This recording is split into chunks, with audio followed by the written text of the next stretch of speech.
திருச்சியில் அமைச்சர் உதயநிதி ஸ்டாலின் காலை உணவு திட்டத்தை ஆய்வு செய்து மாணவ மாணவிகளுடன் உணவு அருந்தினார்.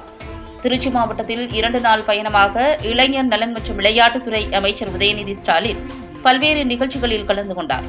இதன் 2ஆம் நாளாக இன்று காலை திருச்சி கம்பரசம்பேட்டையில் நடைபெற்று வரும் பறவை பூங்கா பணிகளை பார்வையிட்டார்.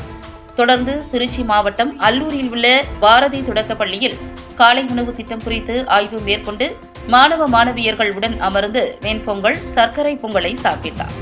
இந்த நிகழ்வின் போது அமைச்சர்கள் KN நேரு, அன்பில் மகேஷ் பொய்யாமொழி, ஸ்ரீரங்கம் சட்டமன்ற உறுப்பினர்கள் சவுந்தரபாண்டியன், பழனியாண்டி, இனிகோ இருதயராஜ், திருச்சி மாவட்ட ஆட்சியர் பிரதீப் குமார் மற்றும் ஊராட்சி ஒன்றிய தலைவர் விஜேந்திரன், மாவட்ட திமுக துணைத் தலைவர் கருணாநிதி ஆகியோர் உடனிருந்தனர்.